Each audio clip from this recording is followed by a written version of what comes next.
Maître Charles Tchungan, bâtonnier de l'Ordre national des avocats du Cameroun, opposé à la sortie du livre Le fédéralisme communautaire, écrit par l'honorable Cabral Libi, président national du Parti camerounais pour la réconciliation nationale.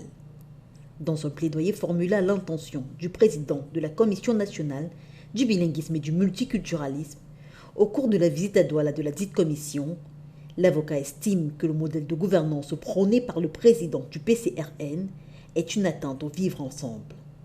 Thèse refutée par maître René Roger Bébé, avocat lui aussi au barreau du Cameroun et militant du PCRN.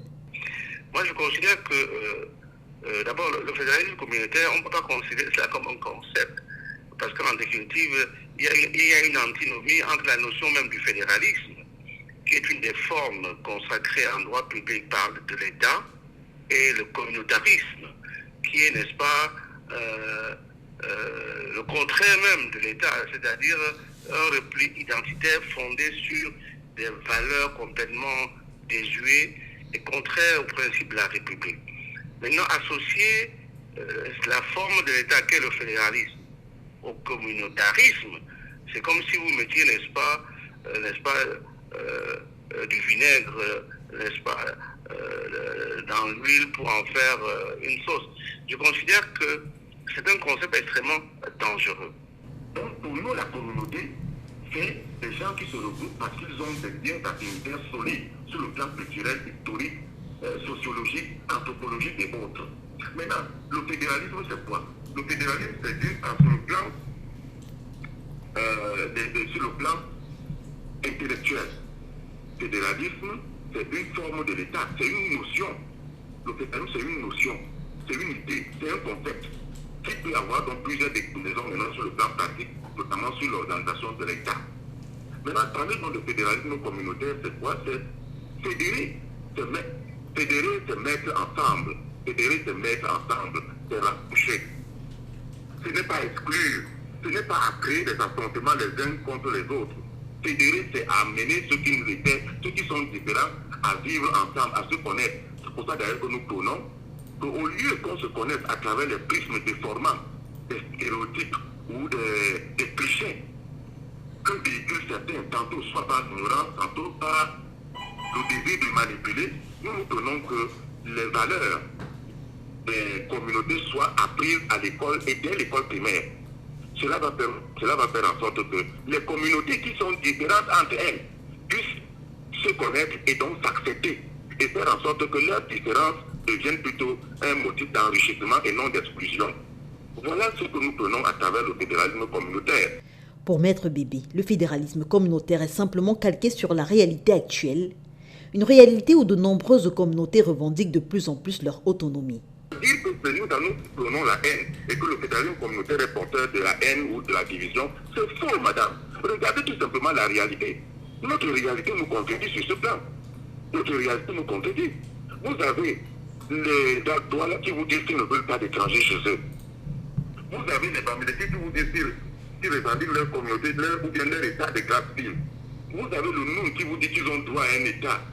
D'ailleurs, même avant que les Allemands arrivent au Cameroun, si vous scrutez bien l'histoire du Cameroun, vous verrez qu'il y avait déjà un département des Bamoun et un département des Bamileke. Vous avez déjà le Nozo qui a revendiqué et qui est déjà entré dans une phase qu'on pourrait appeler opérationnelle pour revendiquer leur autonomie. Vous avez ici les gens de la DTI, de Nyon et Kélé et de la Sanaga maritime qui revendiquent la fondation de leur grand département, de leur grande région qu'on appelait à l'époque la Sanaga, la Grande Sanaga. Vous avez au nord le mouvement 11 millions de nordistes. Qu'est-ce qu'ils revendiquent? Ils revendiquent quoi, madame? Donc la réalité est déjà là. Limite du projet, souligne le passe-bâtonnier. L'autre réalité est qu'au Cameroun, on a aujourd'hui droit à un métissage dû au mariage interethnique et au brassage interculturel.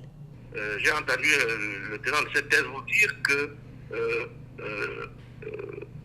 ce fédéralisme communautaire-là aurait pour but de rassembler d'un côté les Bamileke et de l'autre les Sawa et de l'autre côté les Nordistes et puis les Bétis, etc.